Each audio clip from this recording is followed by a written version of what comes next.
Bonjour tout le monde, aujourd'hui on se retrouve pour faire un petit point, un petit état des lieux sur l'Atlético Madrid, qui est une équipe, je ne dirais pas en crise, mais qui tend vers une situation de plus en plus délicate, notamment par des résultats en dents de scie, un fond de jeu presque inexistant, mais je vais essayer de ne pas m'étaler tout de suite et d'y aller étape par étape avant d'arriver à la conclusion. J'ai pris comme petit exemple le match en Super Coupe d'Espagne contre le Real Madrid, cette demi-finale qui est perdue 2-1 au terme d'un match globalement très pauvre en fond de jeu des deux côtés, mais aussi qui est un petit peu l'exemple typique des lacunes que peut avoir cette équipe d'Atlético Madrid sur l'ensemble de ses matchs, pas notamment que contre un adversaire comme le Real Madrid, mais aussi contre des équipes plus faibles comme la Real Sociedad ou le Deportivo La Corogne. C'est pas des exemples que je cite au hasard, c'est les deux derniers matchs de l'Atlético, hormis ce match contre le Real, qui se sont soldés par une victoire 1-0 grâce à un coup franc de Griezmann et un match nul 1 partout qui, au-delà du résultat, a été réalisé contre le 16e de Liga. Alors, on va commencer tout de suite. On va aller jeter un petit coup d'œil rapide à l'effectif de l'Atlético. On peut voir que le secteur défensif, avec la perte de Ravi Galan, est quand même, je dirais, en deçà des objectifs du club. Pourquoi est-ce que je dis ça? On a Jan Oblak qui est un top gardien et qui est toujours un top gardien. La question de son remplaçant commencera à se poser dans quelques années, mais pour le moment, il fait encore le taf. On a Juan Musso derrière, qui lui est un bon gardien remplaçant, il est apprécié du vestiaire, et la situation, lui, n'a pas l'air de le déranger d'être le numéro 2. Maintenant, sur la question des vrais défenseurs. David Anco, pour moi, est un top défenseur.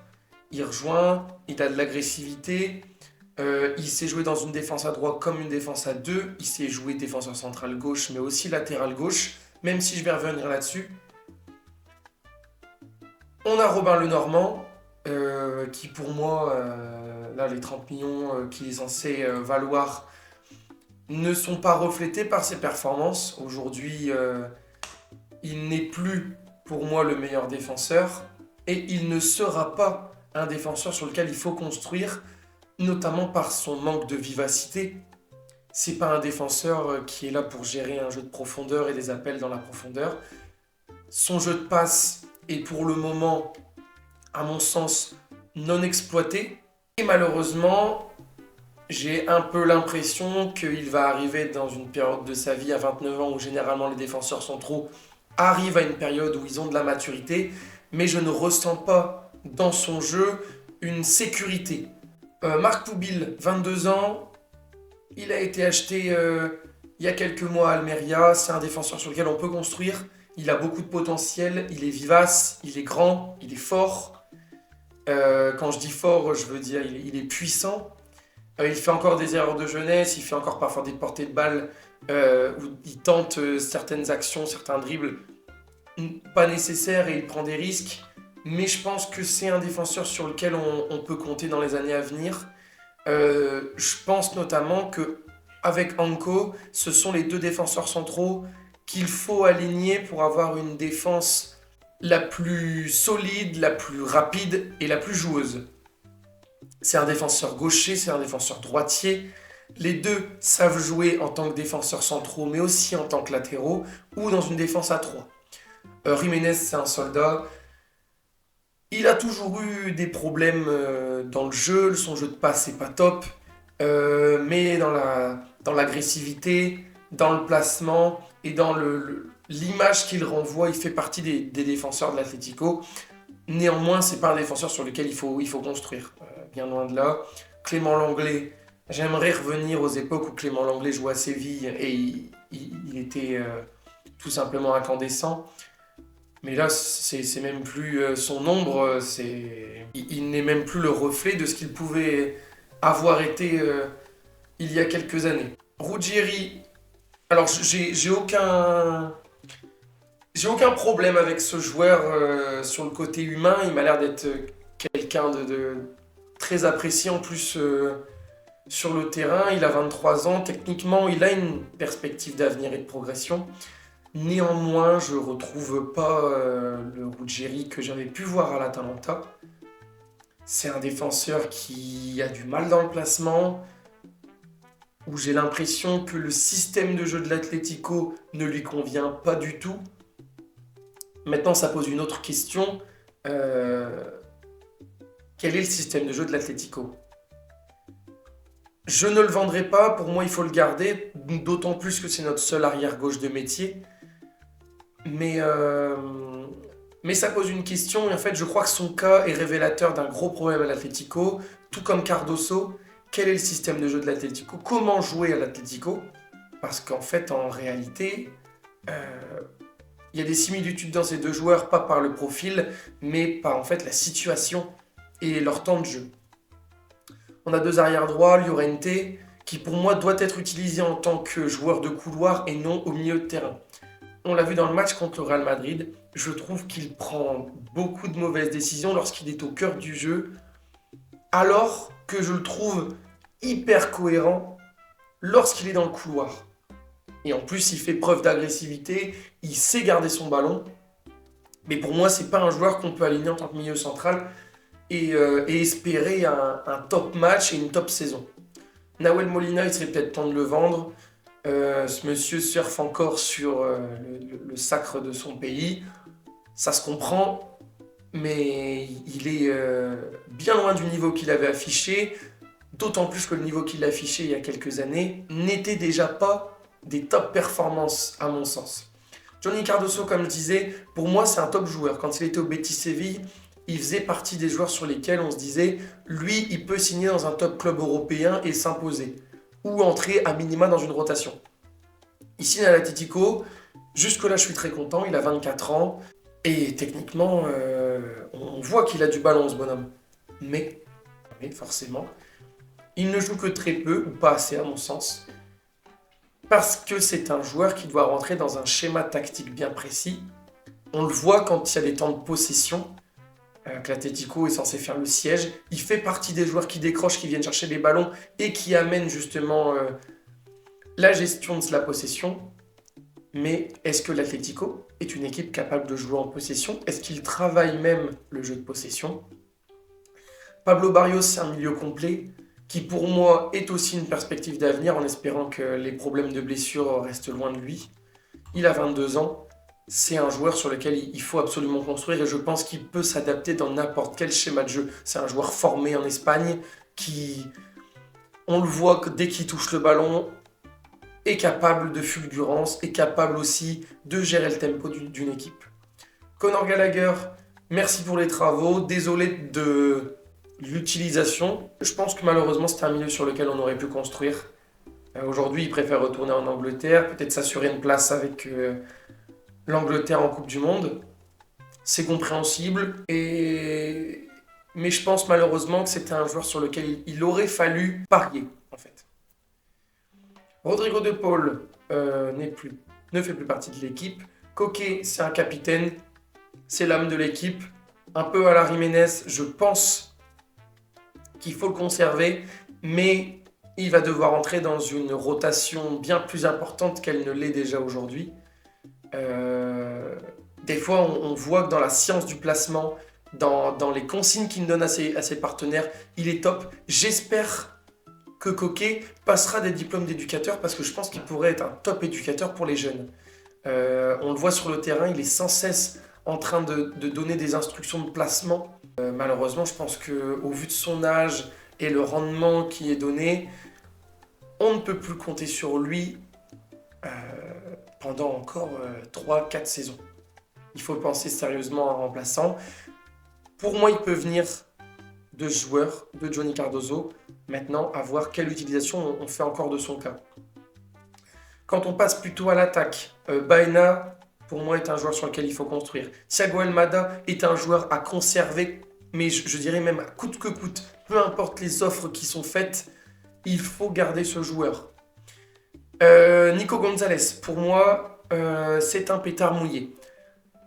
À la Fiorentina, il a pu montrer qu'il avait des qualités. À la Juventus, il n'a montré aucune de ses qualités parce que je ne l'ai jamais vu jouer. À l'Atlético, je ne l'ai jamais vu garder un ballon et le bonifier.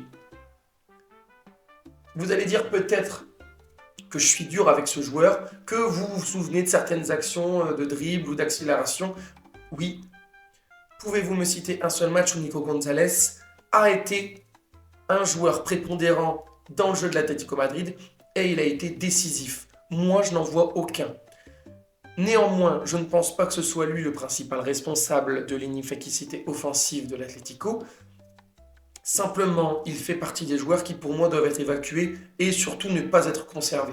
De l'autre côté, Giuliano Simeone, c'est le digne héritier de son papa. Je pense que c'est un joueur sur lequel il faut construire. En plus, il a la possibilité de jouer à droite sur lequel il a son pied fort. Mais je l'ai déjà vu petit à petit passer sur le côté gauche et je pense qu'il peut être utilisé aussi en tant qu'ailier gauche. Ou si un coach met en place un système à ailier qui peuvent dézoner, lui, il faut le conserver aussi à tout prix. Je pense que c'est un joueur sur lequel il faut construire. Néanmoins, il a beaucoup de travail à faire, notamment sur sa finition et les choix dans le dernier tiers. Raspadori qui part du côté de l'Atalanta. Du côté de l'Atalanta, c'est sûr, c'est une top recrue, c'est un attaquant de soutien qui est top dans la débauche d'énergie. Il aurait pu être, selon moi, le nouveau Correa. Ce que je veux dire par là, c'est qu'il aurait pu être celui qui change un peu le cours du match par ses entrées, qui deviennent un peu ce super sub, qu'il ait du temps aussi en tant que titulaire, où on voit qu'il a de la qualité.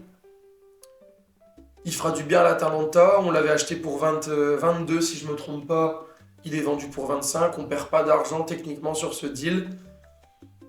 Je trouve ça simplement dommage de l'évacuer, alors que je pense qu'il aurait pu être plus important dans ce groupe de joueurs. Antoine Griezmann, contrairement à Coque ou Jiménez, je pense que lui peut être conservé encore une année ou deux supplémentaires et je pense qu'on peut parier dessus. Maintenant, on ne peut parier dessus plus comme un attaquant, plus comme un meneur de jeu à proprement parler. Je pense qu'il faudrait peut-être le réutiliser ou le réhabiliter en tant que milieu relayeur. Avancé, certes, c'est sûr et certain qu'il n'a pas la qualité défensive d'un Coquet, mais je pense qu'il a la capacité, et je pense même que ce serait bénéfique pour lui dans son jeu. Il serait moins amené devant le but, mais je pense, au vu de la Coupe du Monde qu'il avait fait même en 2022, où il était utilisé à ce poste, je pense qu'il gagnerait, et nous, on gagnerait aussi en qualité s'il entrait plus tôt en tant que milieu de terrain avancé. Sorloth, c'est une grande saucisse. Il a planté des buts. C'est sûr que c'est un attaquant comme on n'en fait plus. Mais justement, si on n'en fait plus, c'est aussi parce qu'il ne convient plus au football moderne, selon moi, pour être dans un top club européen. Aujourd'hui, Alexander Sorloth, c'est un super attaquant, mais il n'a pas le niveau, pour moi. Il n'a pas la qualité de finition, pour moi, pour être dans un club qui vise à jouer la Liga, la Ligue des Champions et des coupes, et espérer gagner au moins un titre. Et on a Julian Alvarez, c'est un top joueur, c'est sûrement l'élément central du projet, je pense que c'est même aussi pour ça, et je crois qu'ils l'ont dit, que des nouveaux investisseurs sont venus signer au club. Et pour moi, ce Julian Alvarez, il doit être utilisé en tant que neuf. Un neuf qui va sûrement décrocher, qui va participer au jeu parce qu'il a une qualité monstrueuse, mais en tant que neuf. Plus en tant que 10, plus en tant que deuxième attaquant, en tant que numéro 9 pur, c'est lui, ça doit être celui qui doit être utilisé. Voilà, on a fait une revue rapide de l'effectif de l'Atlético. On voit que l'effectif est pensé comme un club moderne, avec des recrues qui sont des recrues de ballon, mais honnêtement, au vu de la philosophie de Diego Simeone, qui est un entraîneur qui n'a pas des vocations de jeu précises, mis à part la défense en bloc et les contre-attaques, l'effectif ne correspond pas du tout à ses idées tactiques à lui. Maintenant, On va regarder ensemble quelques moments du match de l'Atlético contre le Real Madrid en Supercoupe d'Espagne et essayer d'en tirer quelques leçons et de voir quels sont les problèmes inhérents à l'Atlético Madrid. Ok, donc on se retrouve là dans une situation à la 8e minute où l'Atlético est déjà mené 1-0 suite au but de Valverde sur coup franc. Au bout de 8 minutes, l'Atlético est obligé d'attaquer. Ils sont obligés de sortir de leur système de jeu plutôt défensif et d'aller chercher vers l'avant. On ne le voit pas à l'écran, mais Llorente est en train de faire un appel là-bas, couloir droit. L'information a été prise, le jeu long est lancé, la passe est ratée, certes. On voit Llorente qui était là. Normalement, à ce moment-là, il y a un principe, ça s'appelle le contre-pressing. Le contre-pressing, c'est quoi? C'est à la perte du ballon, pendant plusieurs secondes, on va mettre un impact pour récupérer le ballon le plus vite possible. D'autant plus dans cette situation où le ballon est renvoyé en cloche vers le haut, un petit peu maladroitement, par le défenseur. On le voit là tout de suite, les joueurs d'Atlético, notamment Simeone, font l'effort. Ils vont justement contre-presser. Hop, Bellingham se retrouve en 1 contre 1 face au but adverse. Que font les joueurs autour? On a Llorente qui va se replacer parce qu'il voit bien que Vinicius est libre. Sort l'autre qui marche. Baena qui revient en trottinant. Et là-bas, je pense que c'est Alvarez qui ne revient pas. Là, un autre problème. Et on le voit bien notamment dans l'alignement défensif. Je laisse dérouler un tout petit peu et je reviens. Mémorisez bien ici l'espace qu'il y a entre les deux. Voilà. Je voulais vous montrer ça. Pourquoi? Llorente, il revient sur Vinicius. Ici, les défenseurs centraux, ils couvrent Gonzalo Garcia. Ils étaient donc au moins 2 pour un attaquant. Llorente, le temps qu'il revienne sur son marquage, avait l'aide de Gallagher qui avait en visu Vinicius et là qui rentre à l'intérieur parce que Llorente est revenu. Qu'est-ce que ça veut dire? Ça veut dire ici que Ruggieri était aligné à sa ligne défensive. Alors, petit 1, qu'on a besoin de jouer haut pour aller chercher justement le plus vite possible la récupération du ballon. Parce que je vous le rappelle, le ballon part d'ici, il est perdu, il a le temps d'aller là et de revenir. Petit 2. Son marquage, c'est Rodrigo. C'est son ailier, c'est son couloir. Comment se fait-il que Rodrigo peut avoir 3 mètres d'avance sur son marquage? D'autant plus que Bellingham, lorsqu'il s'oriente pour aller jouer là-bas au bout, encore une fois, Ruggieri est censé le voir. C'est pour ça que je disais tout à l'heure, est-ce que Ruggieri est un mauvais joueur? Non. Est-ce que je retrouve le Ruggieri qui était à l'Atalanta? Non plus. Mais qu'est-ce que ça dit de l'attitude de l'Atlético?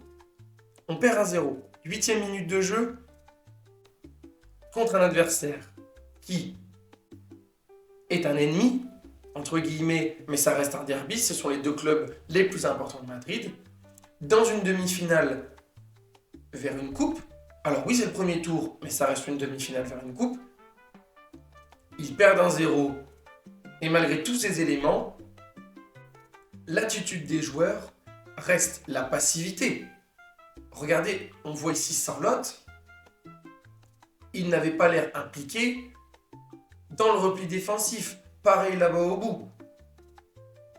Alors Baena, il fait l'effort de revenir. Giuliano Simeone aussi. Mais pour moi, ça reste trop minime. Regardez les équipes aujourd'hui. Regardez rien que les matchs d'Arsenal, de Paris ou même du Bayern. Les joueurs, à la perte de ballon, c'est un gegenpressing instantané. Le joueur qui nous perd le ballon ici, le défenseur relance maladroitement, Bellingham a le temps de contrôler, se retourner, d'orienter, d'aller chercher son ailier. Techniquement, ils ont gagné 30 mètres. Mais ils ont gagné 30 mètres sans aucune agressivité adverse qui a été mise c'était de la prise pour 1 contre 1 à chaque fois. Et là, Ruggieri est en retard, on laisse défiler l'action. Encore une fois, 4 joueurs.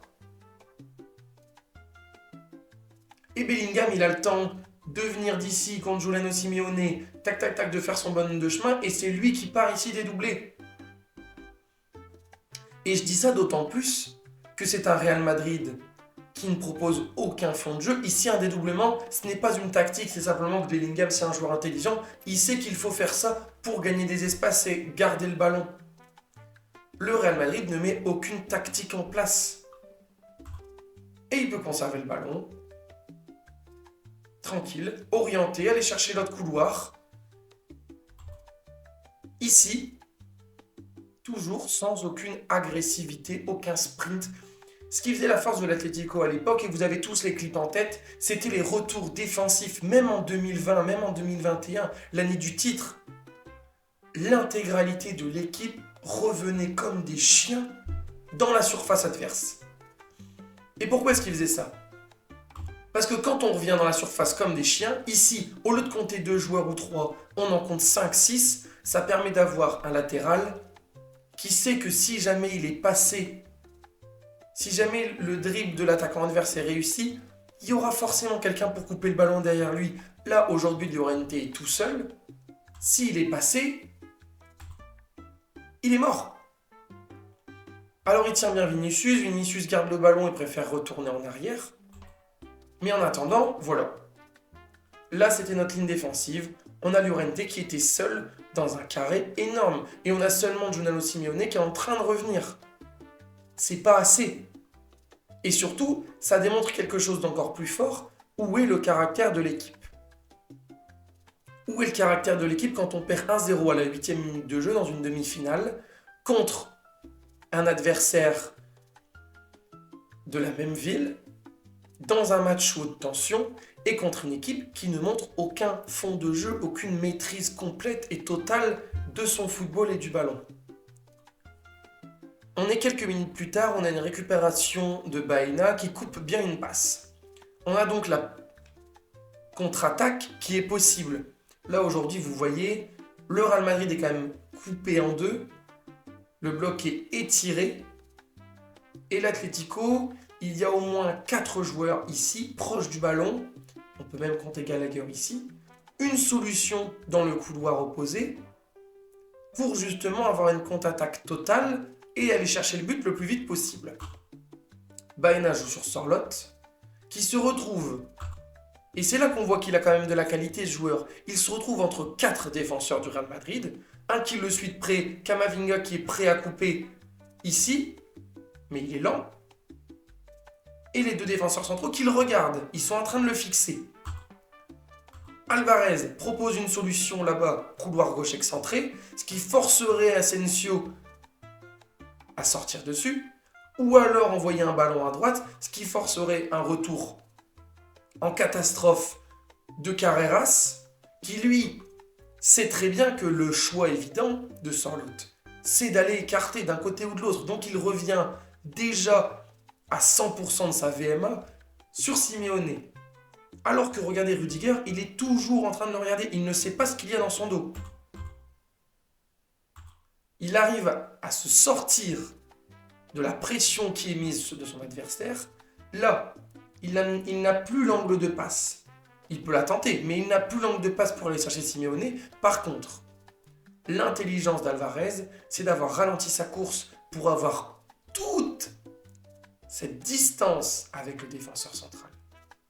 Là, si Sorloth le serre, automatiquement, Alvarez a un angle de passe beaucoup plus important et une liberté d'action beaucoup plus importante, soit pour utiliser son pied gauche et venir le mettre au deuxième poteau pour Simeone, soit pour feinter le défenseur et aller frapper du droit. L'option qui est choisie, c'est d'aller frapper comme une mule sur les 2 défenseurs centraux qui le regardent. Encore une fois, qu'est-ce que ça signifie?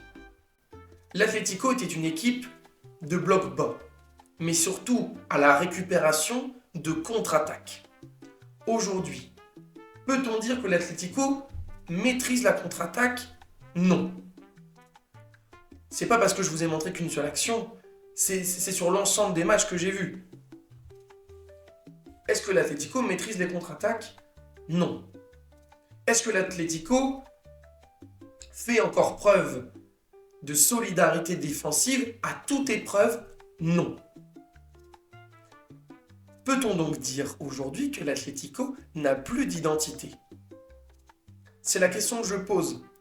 Aujourd'hui, Simeone est-il encore un entraîneur qui est capable de se renouveler assez pour proposer un jeu cohérent avec le football moderne? Selon moi, c'est non. Simeone était un entraîneur qui prônait une solidarité défensive et presque de parquer un bus pendant 90 minutes, mais qui travaillait athlétiquement avec les joueurs pour maîtriser les contre-attaques quasiment à 100%.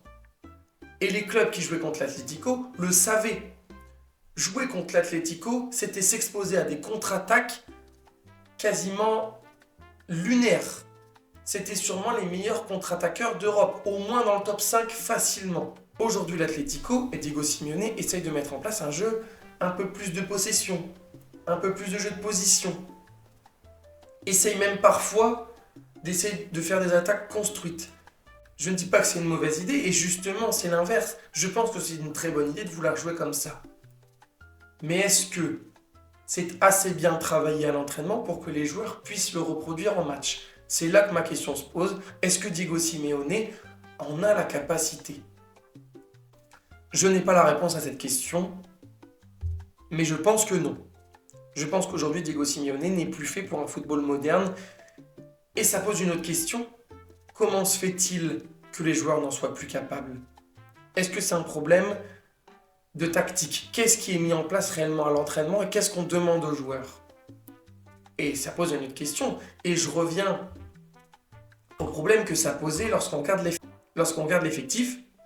On a des joueurs comme Ruggieri, comme Cardoso, qui ont été pris pour jouer un autre football que celui qui est proposé par l'Atlético, justement parce que l'Atlético ne propose rien. Et c'est là qu'on voit tout le problème.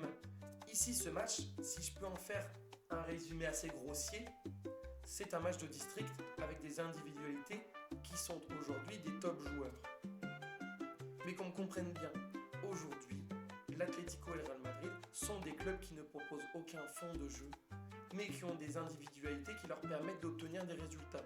Et je pense que ces deux clubs, malgré leur classement en Ligue des Champions, qui sont 7 et 8e, c'est pas un classement qui est déshonorable, bien loin de là, mais ils n'atteindront pas l'écart ou les demi-finales en proposant un jeu qui est aussi mal maîtrisé que celui qui est proposé ici.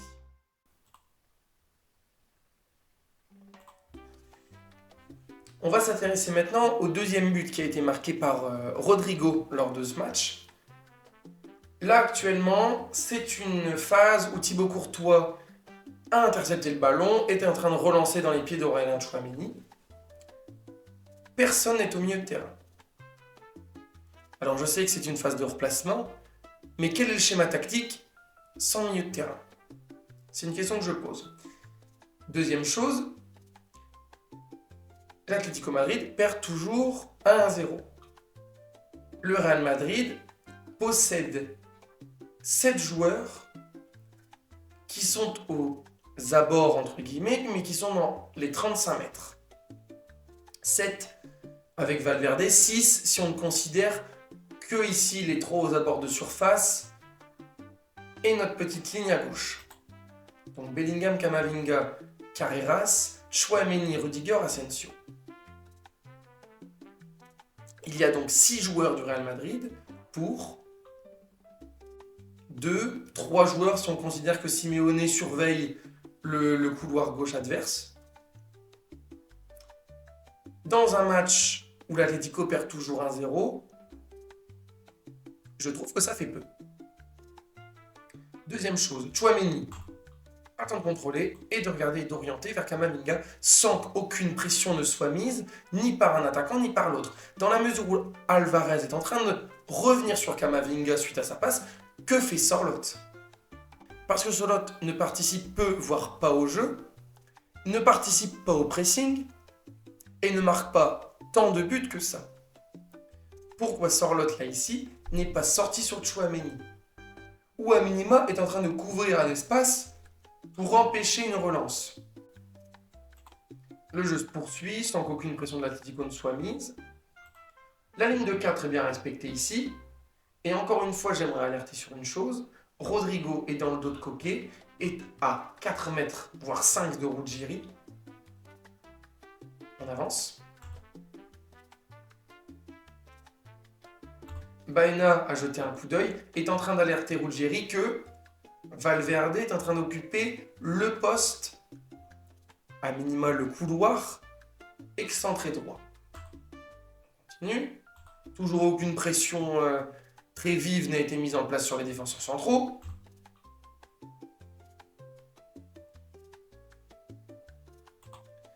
Et j'aimerais revenir sur ce qui vient de se passer. Simeone déclenche un pressing, seul sur le porteur de balle. Le porteur de balle a néanmoins le temps de jouer à l'intérieur, mais son pressing n'est suivi par personne. Un pressing qui est déclenché n'est opérationnel et utile que si l'ensemble de l'équipe suit le pressing. Là, il est juste sorti sur le porteur de balle, mais en l'état, ça ne sert à rien. Bellingham a le temps d'orienter sur un Valverde qui du coup est totalement seul. Un Ruggieri qui, je ne sais pas pourquoi, s'alignait avec son défenseur central pour éviter le hors-jeu, ça je sais bien. Mais pourquoi était-il aussi bas alors que Rodrigo était déjà rentré là-bas à l'intérieur, il était suivi normalement par Koké et que Gonzalo Garcia était entre les deux défenseurs centraux?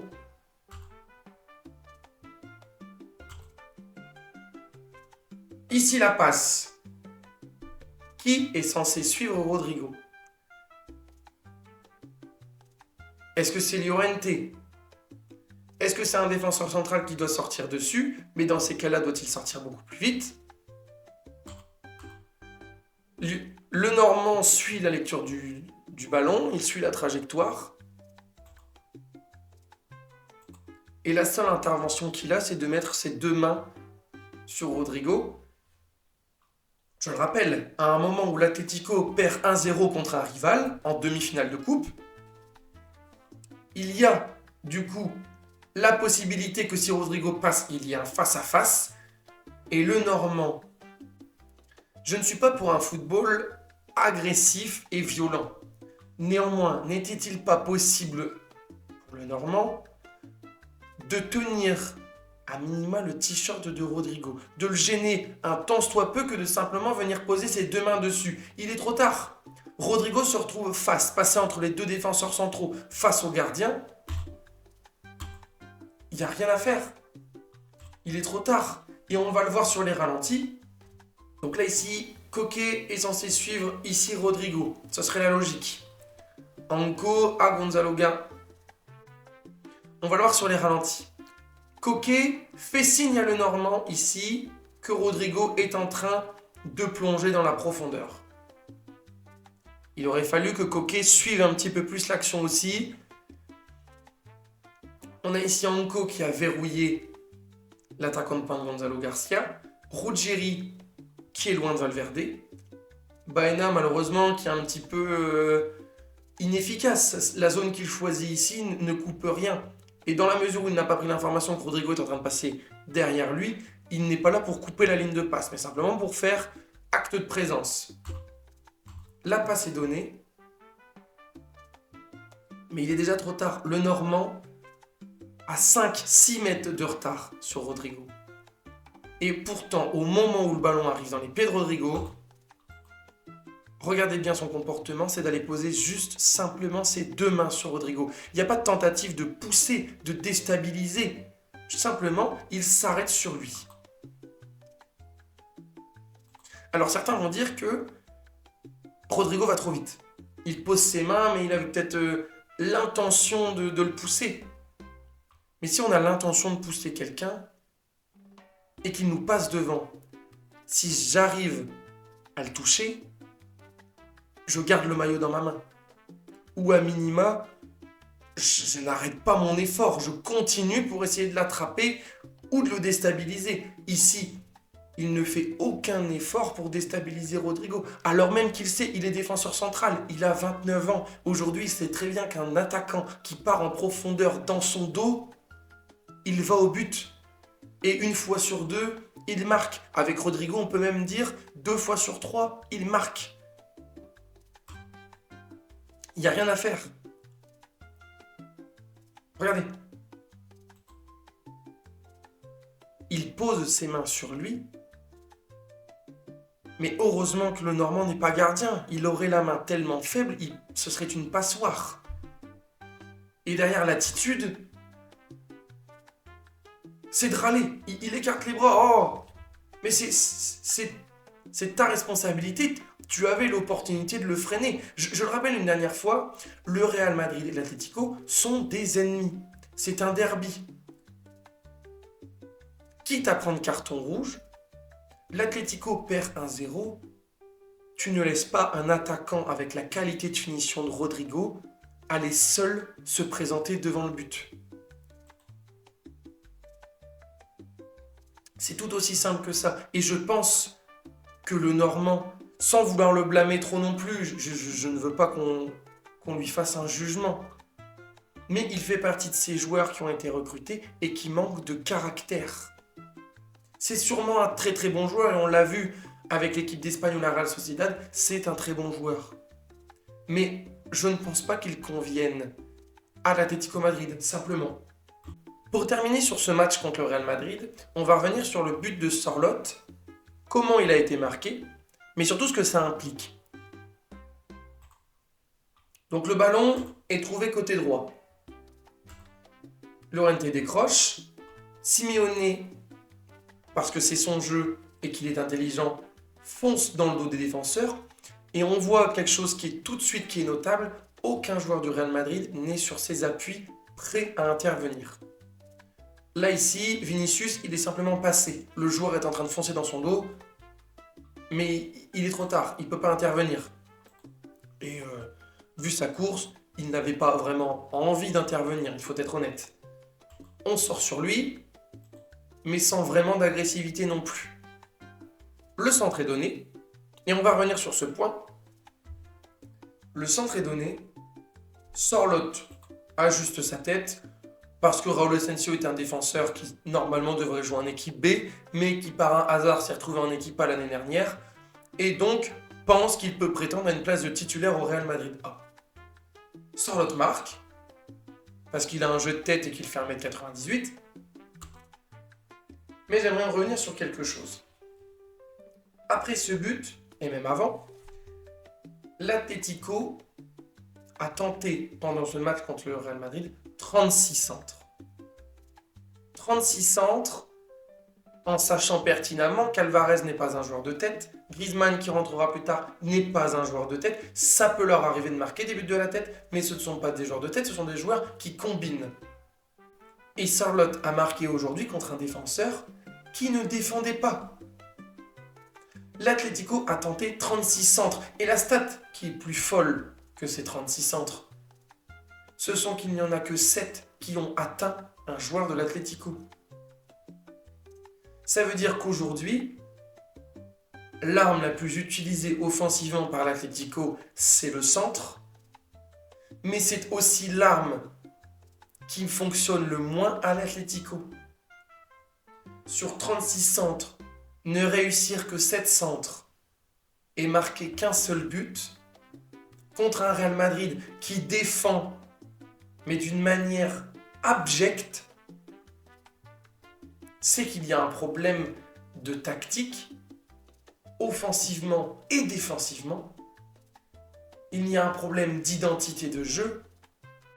Et il y a une phrase que j'ai souvent entendue et que beaucoup d'éducateurs ont utilisée, et même certains chroniqueurs, le centre, comme les tirs de loin, ce sont les armes des équipes qui peinent à entrer dans la surface de réparation par le jeu. Mais est-ce que l'Atlético est capable de produire un jeu combiné jusqu'à la surface adverse?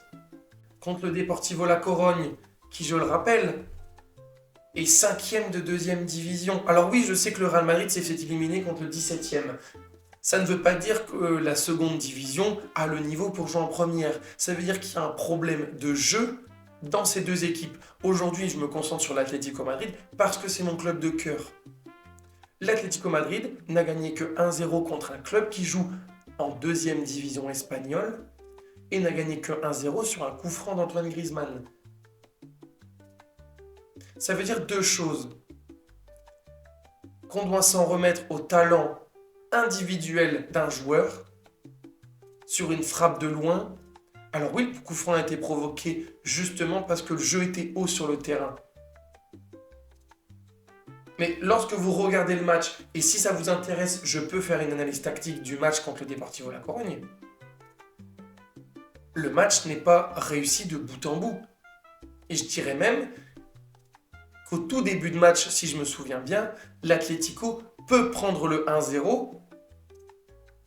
Et là, le match aurait été totalement différent parce qu'encore une fois, l'Atlético ne sait pas gérer une situation de match où elle est menée et elle doit réagir en conséquence pour gagner le match à la fin.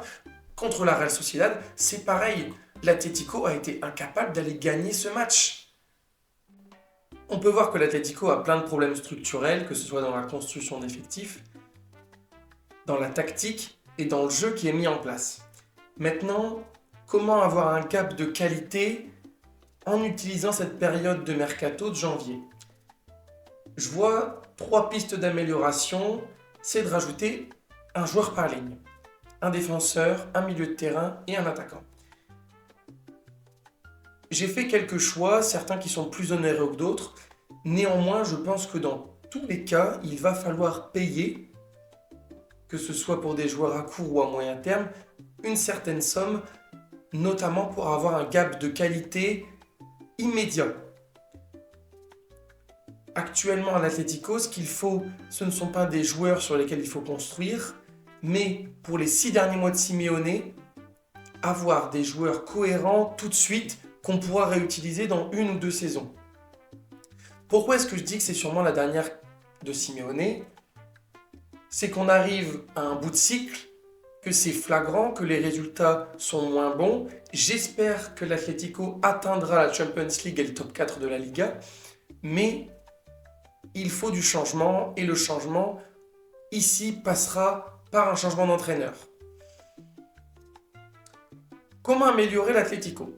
On peut commencer déjà en allant chercher peut-être un nouveau défenseur central. Ce nouveau défenseur central, ça pourrait être Murillo. Pourquoi Murillo? C'est un défenseur central qui est déjà depuis 3 saisons en Première Ligue à Nottingham Forest. Il tient la baraque, il est titulaire.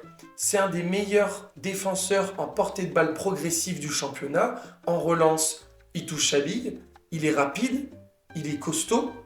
Et je pense qu'il s'adapterait parfaitement au jeu espagnol et au jeu de l'Atlético notamment, qui demande quand même une certaine agressivité.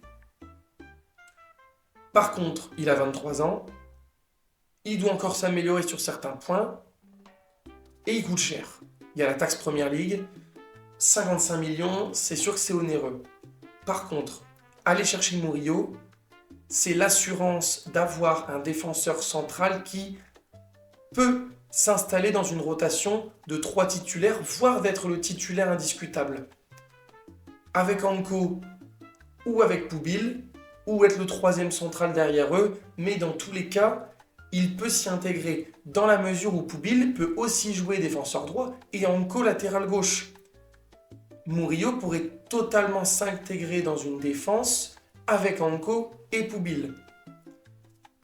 J'ai pensé à un autre profil, Théo Hernandez. Théo Hernandez, c'est un joueur qui s'est exilé en Arabie Saoudite suite à un problème contractuel avec l'AC Milan. C'est un joueur qui a de la qualité balle au pied, qui fait des portées de balle progressives dingues, qui occupe son couloir et même le demi-espace gauche lorsque c'est nécessaire comme personne. Il y a la Coupe du Monde en fin d'année et ça pourrait lui permettre de retrouver le poste de titulaire en équipe de France en s'intégrant dans un grand club européen qui joue la Ligue des Champions. D'autant plus que l'Atlético est son club formateur. Maintenant, est-ce que Al Hilal va accepter de le faire partir ne serait-ce que 6 mois après l'avoir fait venir? Est-ce que Théo Hernandez va accepter de venir à l'Atlético en sachant que le salaire sera forcément moins important que ce qu'il ne touche actuellement? Il y a plusieurs questions et problèmes qui peuvent se poser à sa venue. Mais je pense que ça pourrait être le profil idéal. Sinon, il y a Mazraoui. Mazraoui, c'est un profil de latéral qui peut jouer soit à droite, soit à gauche. Il a de la qualité balle au pied. C'est un joueur fragile. Il faut faire attention aux blessures. Mais dans l'idée de construire le jeu vers l'avant avec un Mazraoui, pour moi, c'est totalement cohérent.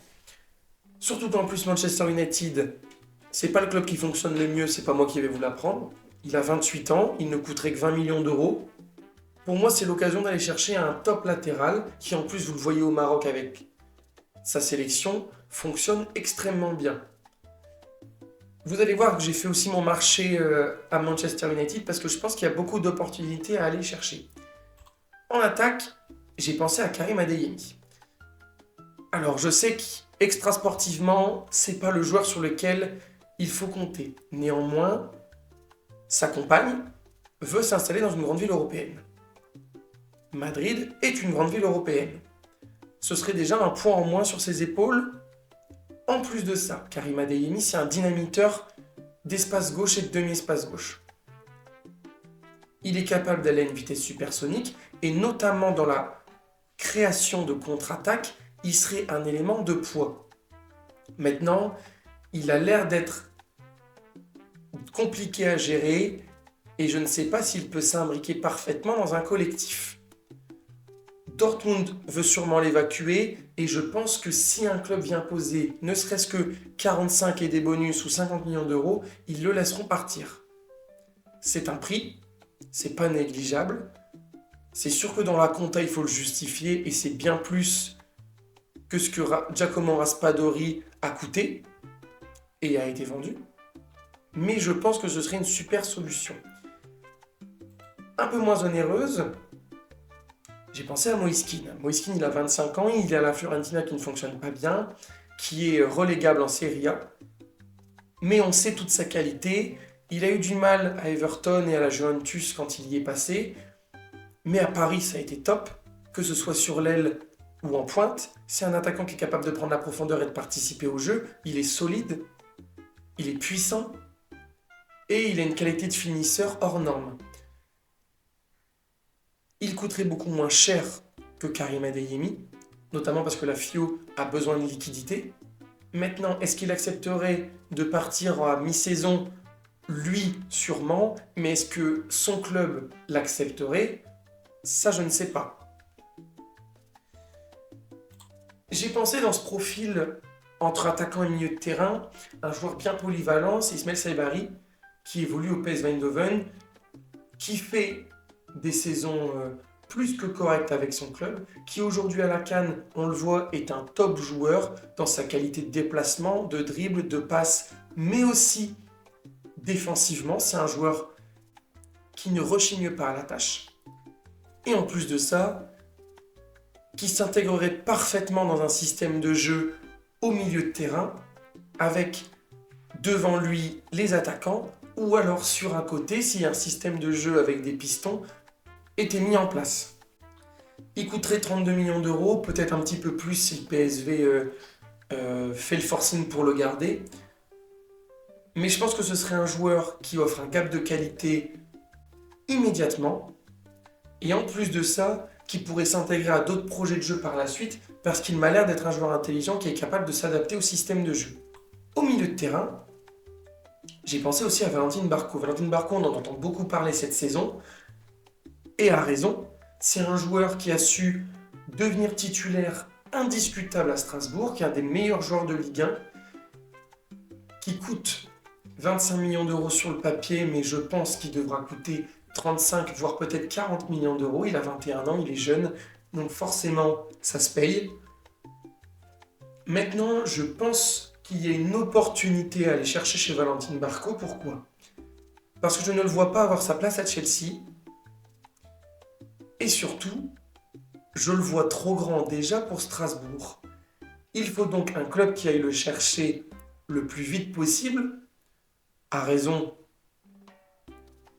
Ici, j'aimerais que ce soit l'Atlético, forcément. C'est un joueur qui a été formé en tant que latéral gauche, mais qui aujourd'hui s'imbrique parfaitement dans un système en tant que milieu de terrain central. Il est robuste, malgré sa petite taille, il récupère beaucoup de ballons, il joue, il se projette très bien vers l'avant avec ballon, et surtout, il a une endurance phénoménale. Aujourd'hui, vous le voyez dans ses statistiques, il a joué 15 matchs sur 17 possibles. Alors oui, c'est pas un joueur qui va stater énormément, mais par contre, il joue. Au milieu de terrain, j'ai pensé aussi à Valentin Barco. Valentin Barco, c'est un joueur à Strasbourg qui est devenu titulaire indiscutable, formé au départ comme latéral gauche, finalement recentré un petit peu au milieu de terrain. C'est un milieu de terrain qui n'est pas très grand, 1m70, mais quelle activité, quelle débauche d'énergie, que ce soit sans ou avec ballon, c'est un top joueur. Il fait sûrement partie des meilleurs milieux de terrain de la Ligue 1 aujourd'hui. 25 millions d'euros, pour moi, ça m'a l'air sous-évalué. Je pense que pour aller le débaucher, il faudra au moins en mettre 10 de plus. Mais honnêtement, je ne le vois pas avoir sa place à Chelsea, même si Liam Rosenior devient l'entraîneur principal pendant de longues années.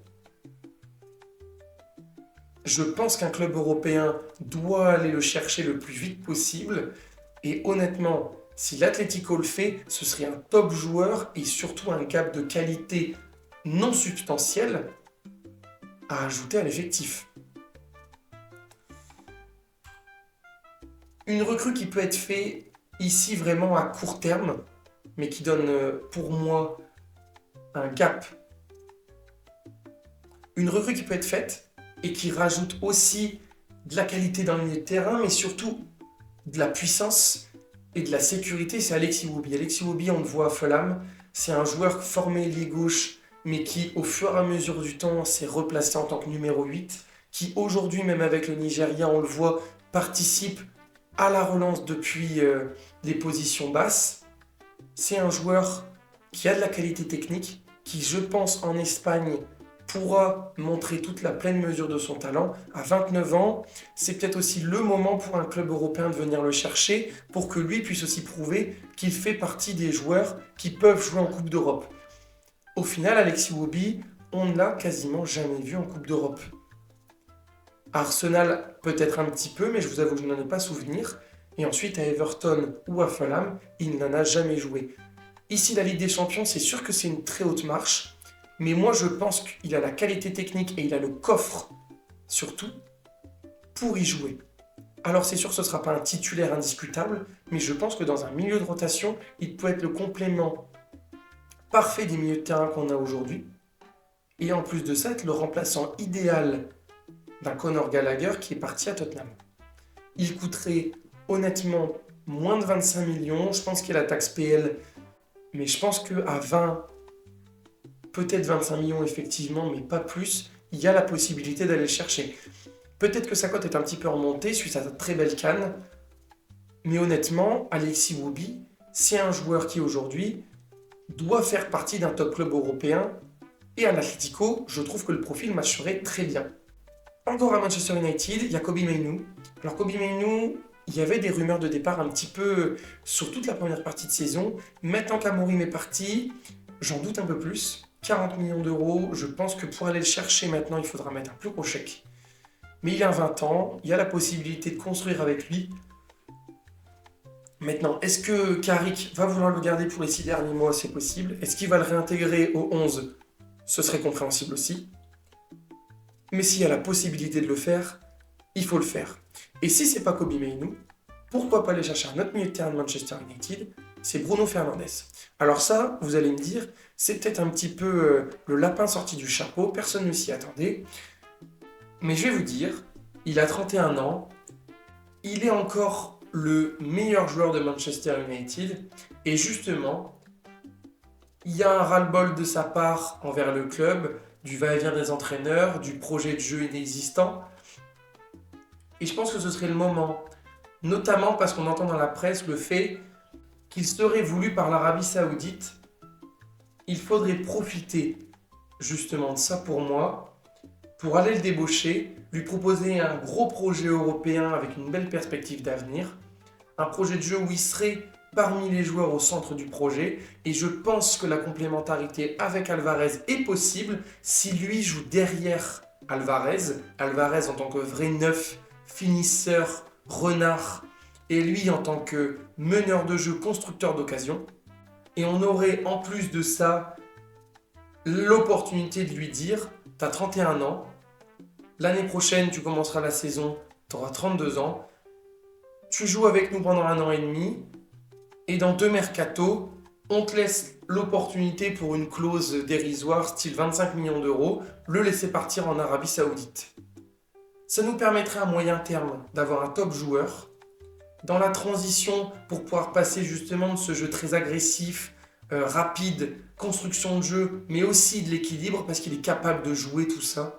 Ce serait sûrement le meilleur coup à faire. Alors c'est sûr qu'on perdrait de l'argent à la fin, mais sportivement on y gagnerait et je suis sûr qu'un joueur comme Bruno Fernandes serait un exemple à suivre pour les autres milieux de terrain qui arriveraient et ça permettrait d'apporter tellement d'équilibre et tellement de sérénité dans le jeu que ça n'en serait que bénéfique.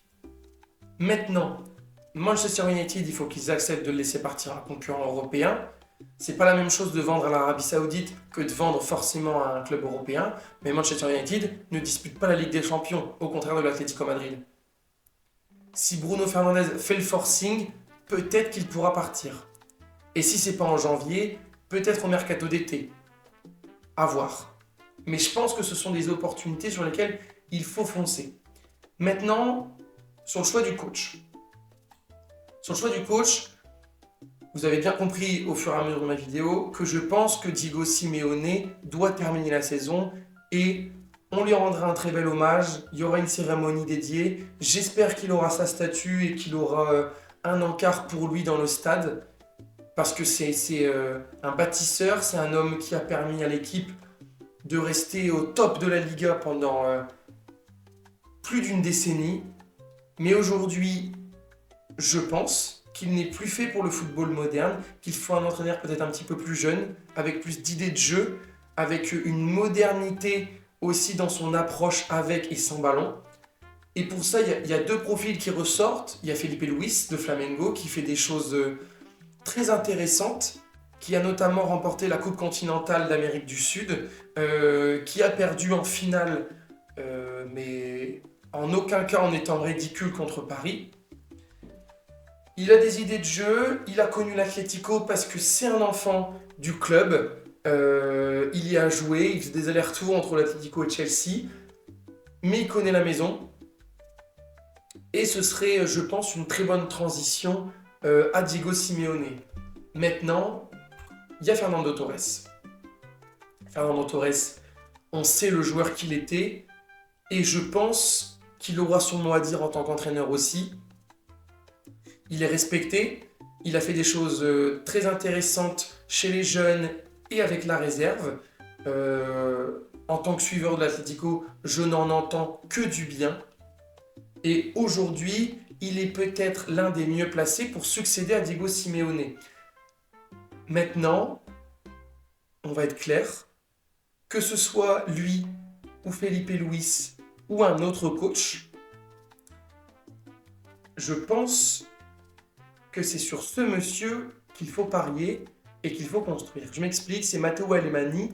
Pour ceux qui ne sont pas au courant, c'est le nouveau directeur du football à l'Atlético et c'est l'ancien bâtisseur du Grand Barcelone des années 2010. Et je pense que Matteo Alemany peut, pas à lui seul avec ses équipes de recruteurs et ses scouts, dégoter les profils idéaux à l'Atlético pour aller chercher le top en Espagne, mais surtout le top en Europe. Et avec ce monsieur, j'ai la certitude qu'il est capable de convaincre des joueurs de venir signer à l'Atlético. Maintenant, pour que ce soit cohérent, il faut prendre un coach qui est Alemany compatible pour que le directeur sportif et l'entraîneur puissent travailler main dans la main. On le voit aujourd'hui, il faut des directeurs sportifs et des coachs qui travaillent main dans la main. Regardez Paris, c'est le meilleur exemple pour moi d'un club qui n'avait pas gagné la Ligue des Champions et qui a gagné la Ligue des Champions avec un directeur sportif, Luis Campos, et Luis Enrique, l'entraîneur, qui travaillent main dans la main pour construire l'effectif idéal à la philosophie de jeu. Aujourd'hui, il faut un effectif qui corresponde à 95% minimum à ce que veut l'entraîneur. Sinon, il n'y a aucune chance de remporter des titres et de durer. Il y a d'autres idées d'entraîneur, j'ai d'autres idées, mais ce sont des éventualités. On peut parler d'Arteta. Arteta, si jamais il venait à faire encore une saison blanche à Arsenal, il pourrait être un candidat sérieux au poste à l'Atlético, selon moi.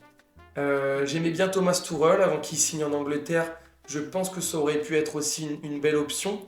On peut peut-être parler aussi d'Iraola à Bournemouth, mais il a plus vocation, je pense, à s'installer dans un top club de Première Ligue plutôt que de revenir en Espagne. Maintenant, moi je le dis, peu importe l'entraîneur qui sera recruté en août, enfin j'espère recruté en août, il faut qu'il soit alémanique compatible parce qu'il n'y a que comme ça que l'Atlético pourra prétendre à revenir en demi-finale, en finale, ou peut-être, pourquoi pas, gagner un titre européen en Ligue des Champions, et pourquoi pas aussi concurrencer un peu plus le Real Madrid et surtout le FC Barcelone en Ligue 1. Voilà, c'est tout pour moi. Si ça vous a plu, n'hésitez pas à le dire en commentaire. Si jamais vous voulez débattre d'autres choses, de pistes de joueurs, des pistes d'amélioration, des points que je n'ai pas relevés ou que je n'ai pas assez explicité à votre goût, n'hésitez pas à le dire en commentaire. On se retrouve pour une prochaine vidéo. Salut!